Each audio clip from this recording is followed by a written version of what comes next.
É que tá caro, mas será que não pode ficar mais barato? Poxa, o juro vai cair, então a bolsa vai subir. Fitch elevou hoje a nota do Brasil para BB. Caramba, a taxa de juros está caindo, você tem algumas elétricas aí, alguns bancos pagando bons dividendos, hein? Sei lá, eu particularmente prefiro deixar de aportar, conservadora com o uso do meu caixa. O juro baixando no curto prazo, a gente enxerga que pode ter um impacto positivo nas ações, de fato, né? E não fiquem desesperados. Então, O que os controladores estão fazendo?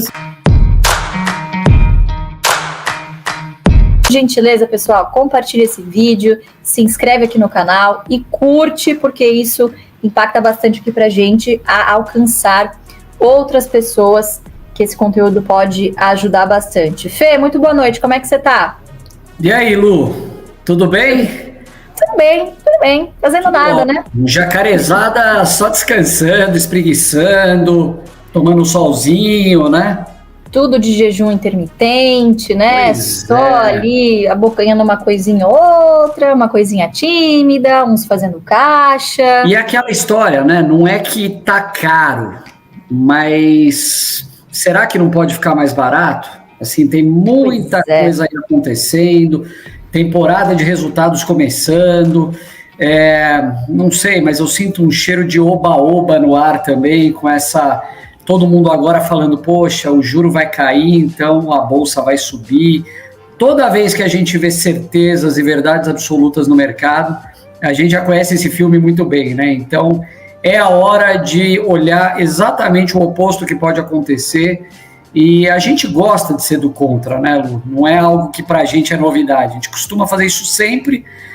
Não que a gente não seja otimista, a gente quer ser o máximo otimista possível. Mas, ao mesmo tempo... Assim, a gente começa a ver que, assim, não é para tanto, né? Você não sente um pouco isso? O que você está vendo aí?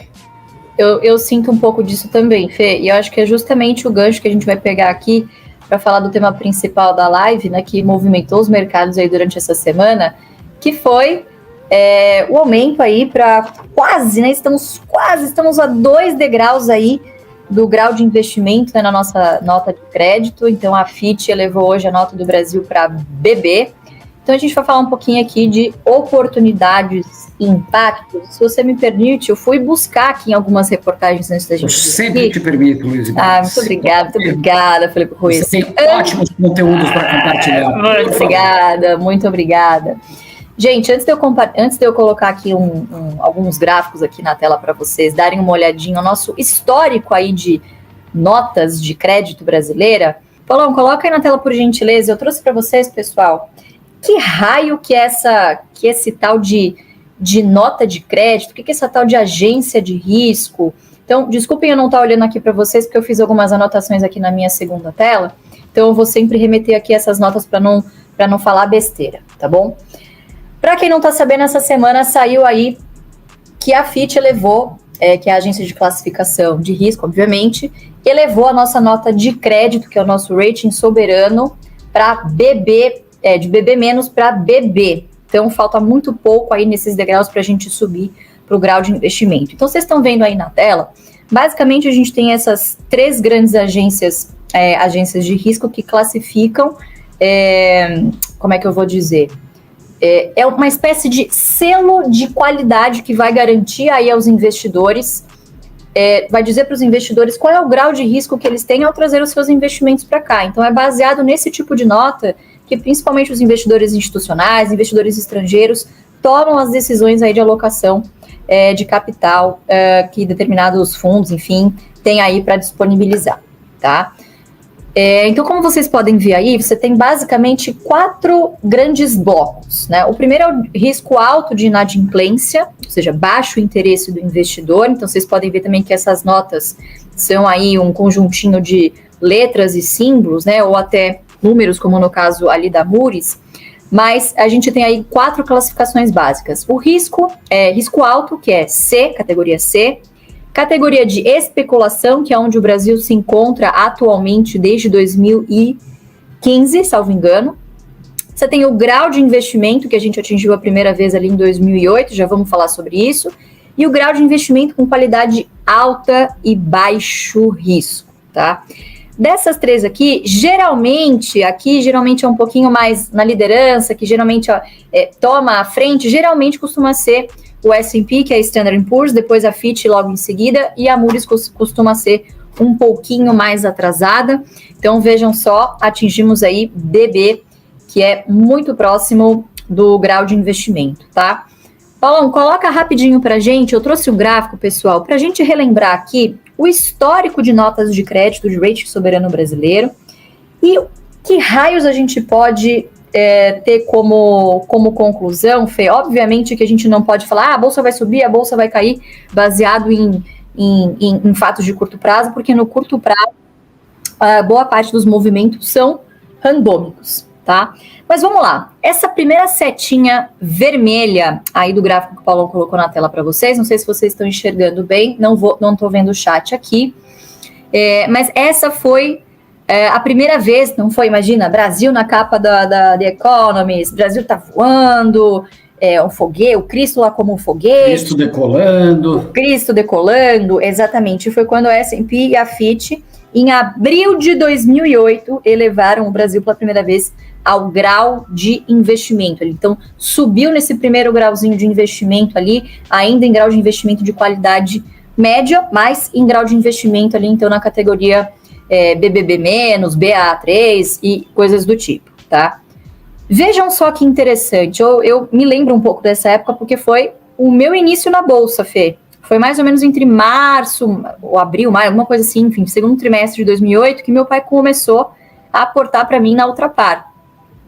E eu me lembro tinha 14, 15 anos, enfim, mas consigo me lembrar do oba-oba que era na época, né? Então, noticiário, sempre acompanhava o Barsi nas reuniões, enfim, e de fato o otimismo, ele era generalizado, a gente vinha de um ciclo excelente de commodities, de algumas reformas que haviam sido nos anos 90, e a gente acabou se aproveitando disso ali nos anos seguintes. E vejam só que curioso, pouquíssimos meses depois a gente tem uma grande correção, como vocês sabem, em 2008, então seguido desse boom aí de otimismo, né, a gente tem ali a crise do subprime em 2008, então poxa, parece que esse indicativo aí de otimismo é um sinal de que pode ser que venha alguma coisa por aí. Logo depois, como vocês podem ver, 2009 em diante, a gente tem uma forte recuperação da nossa bolsa. 2010, ele tem a fase da marolinha, então passamos muito bem. Tivemos eleição também, que como vocês podem ver ali, no curto prazo, deu uma boa oscilada, mas enfim, foram anos que acabaram sendo positivos. O net foi positivo para a bolsa no Brasil. E a segunda setinha vermelha que vocês enxergam aí, novembro de 2011, foi quando a S&P elevou mais um degrau do Brasil no grau de investimento. Então, esse foi o pico, esse foi o máximo que o Brasil atingiu ali. E pasmem, nessa época, nesse relatório que eu acabei encontrando aqui numa notícia, eles elogiavam o governo Dilma pelos seus compromissos em atingir as metas fiscais. Isso foi em 2011. Foi em 2011 que nós atingimos o pico da nossa nota de rating. E veja que curioso o que acontece depois. Você tem ali um suspiro do defunto em 2012 e do meio de 2012 em diante é só ladeira abaixo. Mas não é uma ladeira abaixo assim. Foi uma queda, né, Fê? Não sei se com certeza você se lembra dessa época. Lenta e dolorosa, porque ia caindo em escadinha e você não conseguia ver uma luz no fim do túnel. Então, 2012... começam aquela série de cagadas que a Dilma fez, por exemplo, no setor elétrico. 2011 já tinha sido um ano muito ruim para as commodities, a gente tem que lembrar que houve um contágio muito grande dos mercados internacionais, fim daquele grande ciclo de commodities. Então, aquela coisa da marolinha começou a se delinear como um grande caos, tá? E aí a gente foi caindo em escadinha, o que nos leva à terceira setinha vermelha. Vejam só que curioso, em setembro de 2015, o Brasil é rebaixado, perde o grau de investimento e volta para o grau especulativo. E logo depois a gente tem ali, em meados de março, abril de 2016, uma das mínimas históricas mais baixas aí do nosso índice. Vejam só que curioso, quando está todo mundo pessimista, vai acabar, meu Deus, o Brasil não tem jeito, Lava Jato, um monte de escândalo de corrupção, ano após ano você não vê luz no fim do túnel, depois impeachment em 2015, então caos. Caos. 14, 15, 16 foi caos. Essa era a palavra que definiu o Brasil. E vejam só o que acontece logo depois que o Brasil é rebaixado do seu grau de investimento. Sobe igual foguete, né? Então, quais conclusões que a gente pode tirar daqui, pessoal, sem querer ser a Maria futurista, coisa do tipo, mas vejam só que interessante. Todas as vezes que o Brasil teve a sua nota, o seu grau elevado, isso foi mais um indicador, mais um indício de que o otimismo estava nas alturas. Quando o otimismo está nas alturas, nós aqui do AGF costumamos, né, bons aprendizes do nosso bom velhinho Barça, do nosso bom velhinho Buffett como somos, a gente gosta de compor ao som dos canhões, não ao som das trompetas angelicais, né, anjos passeando, nossa, todo mundo muito otimista. E esse é um pouco do sentimento que eu tô começando a sentir. Por que eu digo começando? Eu acho que agora as empresas estão chegando no nível bom de precificação, e eu acho que daqui em diante começam a chegar os atrasados para a festa. Então, todos aqueles fundos que estavam com caixa pra caramba no final do ano, pessimismo, não, a guerra na Europa, e tem recessão nos Estados Unidos, energia vai faltar lá na Europa, não sei o quê, esse pessoal começa a entrar na festa agora, porque começa a ficar difícil de você bater o benchmark, então o pessoal começa a vir para a Bolsa, e é aí que começa a loucura. Então, minha visão particular, não sou dona, não sei o que vai acontecer no futuro, mas eu acho que essa festa, a gente está no meio dessa festa, ainda tem alguns atrasados para entrar, e daqui a pouco, se começar a cair a taxa de juros, aí você tem aquele pessoal da Selic lá que vai começar a sair das taxas pré-fixadas e já começar a olhar para a Bolsa assim, caramba, a taxa de juros está caindo, você tem algumas elétricas aí, alguns bancos pagando bons dividendos, hein? Eu acho que eu vou brigar para esse negócio de Bolsa aí. E começam a vir os atrasados para a festa. Então, eu acho que a gente está vendo aí um dos primeiros indícios de que eu, particularmente, não sei, mas, Fê, não sei você também, se você quiser complementar aí rapidinho para a gente encerrar lá para o GF+, eu, particularmente, acho que esse é um dos indícios aí de que o oba-oba, não sei se está chegando no seu pico, mas tudo indica que, sei lá, eu, particularmente, prefiro, não digo deixar de aportar, mas ser um pouquinho mais conservadora com o uso do meu caixa. O que você acha? Eu não sei nem por onde começar, Lu. Acho que é tanta coisa para falar que eu não sei nem por onde começar. Acho que é assim, tem uma frase que eu sempre lembro, que é: o Brasil ele não perde oportunidades de perder oportunidades, né? Então, a gente já viu vários momentos da história em que ou as coisas estavam melhorando, ou o mundo passava a ter uma percepção de que as coisas estavam melhorando. E em nenhuma das duas situações o Brasil conseguiu se aproveitar disso para, de fato, melhorar, né? Para a gente sentir a economia real mudando, os fundamentos, todos os pilares das empresas, da economia, etc., melhorando. Então, isso, para mim, sinceramente, não diz praticamente nada, essa elevação do rating do Brasil.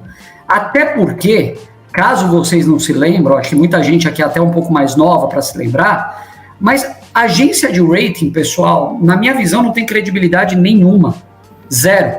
Todas essas agências que estão elevando a nota do Brasil são as mesmas que davam AAA para todos aquelas instituições financeiras, para todas aquelas empresas ligadas ao real estate nos Estados Unidos pré-2018. Então, quando a crise eclodiu lá do subprime, muitas instituições estavam com AAA, muitos papéis, inclusive, podres, e aquilo lá, então, mostrou que a credibilidade das agências é nula ou abaixo de zero. Então, para mim, sinceramente, um arranhão daquela magnitude é difícil de se consertar.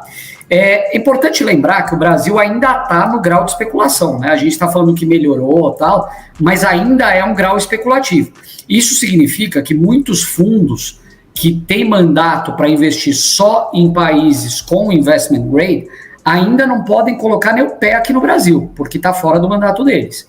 Então, não significa porque subiu uma nota de crédito que vai para investment grade. o buraco é mais embaixo, o caminho agora é muito mais tortuoso. A gente imagina que algumas medidas estruturantes precisam ser tomadas e, de fato, isso mostrar resultado, porque, no fundo, Lu, e a gente sabe muito bem disso, o país acaba sendo quase como uma empresa, né? O reflexo que a gente está vendo agora, esse aumento da nota de crédito, sinceramente, não é mérito do governo que está aqui há 6 meses, onde o primeiro e segundo mês foi arrumar ministério, não sei o quê. Isso é um trabalho que foi feito no passado, eu não digo nem no governo anterior. Isso começou lá no Temer, tal, consertando todas as bobagens da Dilma. Então, um turnaround de uma empresa, ele leva muito tempo, ele precisa de milhares de ações sendo coordenadas e tomadas ao mesmo tempo, mas não significa porque quando você vê que está melhorando, que a empresa está saindo do buraco e vai melhorar, a trajetória vai ser positiva. Então, assim, tem muita coisa para fazer. Eu acho sempre importante a gente não viver nesse mundo de fantasia, assim, na economia virtual, sei lá como chamar, e esquecer do dia a dia. Vamos ver, assim, todo mundo fala que não tem mais inflação. No meu bolso tem inflação pra caramba, no teu também. Então tem muita coisa acontecendo. A gente está entrando em temporada de resultado agora e pudemos já ter um cheiro de que o negócio não está fenomenal, né? Tivemos alguns resultados fantásticos aí, VEG, Telefônica e tal, mas algumas coisas já começam a acender o farol amarelo. Então, essa sensação de oba-oba que eu falei lá no começo, que você também falou, começa a gerar um pouco daquele fogo, né? O fear of missing out. O pessoal não querendo ficar de fora da festa, só que, sinceramente, eu não sei nem se vai ter festa. Então, a gente gosta quando o negócio tá feio. Começa a animar muito, é a hora de ficar quietinho, fecha o home broker, vai ler um livro, vai fazer alguma outra coisa. É isso aí. Eu acho que tem uma coisa também que muito provavelmente, né, a gente não pode falar como se já fosse uma certeza, mas a curva de juro longa já denota a expectativa do mercado, a gente vai ser um dos primeiros a baixar juros, né? Então, não sei, tenho a impressão, e por isso ali aquele monte de interrogação que eu havia colocado no gráfico, foi assim, a gente não tem como garantir para onde vai, né? Mas geralmente a gente tende a ficar pessimista quando a maioria das pessoas está otimista, né? Apesar de eu achar que é o início de uma festa aí, mas eu particularmente não estou me sentindo à vontade para desembolsar a caixa, não. Eu estou assim, segurando dividendo, estou aportando assim metade do que eu aportaria normalmente do meu mês, então eu estou represando isso, porque eu acho que não sei quando e não sei se vai acontecer, mas eu só compro porque preço importa e preço importa muito. Gosto de comprar com uma margem de segurança bastante elevada aí em relação ao preço teto que a gente tem lá na nossa plataforma da GF+, né? Somos dois. Ô, deixa eu só falar uma coisinha. A gente não costuma muito falar de macro, inclusive essa live é até um pouco fora do que a gente está acostumado, mas, assim, o juro baixando no curto prazo, a gente enxerga que pode ter um impacto positivo nas ações, de fato, né? Isso acaba mexendo com valuation, a taxa de desconto reduz, você começa a ter uma migração de renda fixa para renda variável, etc. Mas olhando a médio e longo prazo, que é o horizonte que a gente gosta de investir, não parece que o Brasil tem condições estruturantes para manter um juro num nível extremamente baixo. Então a gente sabe de problemas fiscais enormes, uma reforma tributária capenga que não vai resolver nada. Então, assim, a gente sempre gosta de ter o pé atrás, tanto no momento positivo quanto no negativo. Negativo geralmente não é tão ruim quanto estão falando, mas positivo também, pelo que a gente está vendo no dia a dia, não parece ser uma razão para se animar e soltar fogos por enquanto. Exatamente. Fê, antes da gente ir lá para o AGF+, Paulão, coloca de novo aqui na tela, por gentileza, o QR Code. Pessoal, quero convidar vocês para conhecerem o AGF+, a nossa plataforma fantástica, para onde a gente está indo daqui a pouquinho. É só apontar a tela do seu celular para você experimentar aí o aplicativo, assinar o nosso plano. Tá sensacional, conheçam o aplicativo. Fê, considerações finais antes da gente ir lá pro AGF+. Lu, acho que é isso. Queria mandar um abraço para todo mundo. Não se animem demais e não fiquem desesperados. Então, a Bolsa é uma trajetória longuíssima. A gente, todos nós aqui somos acionistas de empresas que produzem, que empregam, que têm planos de crescimento, etc. Então, ficar acompanhando o home broker para tomar decisão é a pior coisa que você vai fazer. Então, o que a gente tem feito nesse momento? Estamos aproveitando para visitar um monte de empresa, gastar sola de sapato, que é fugir do mundo virtual e ir para o mundo real. Vamos ver se a máquina está produzindo, se o estoque está caindo. É isso que a gente está interessado, né, Lu? O que os controladores estão fazendo, se tem recompra ou não, se tem dividendo ou não. É foco isso. No que realmente interessa, foco no fundamento, pessoal.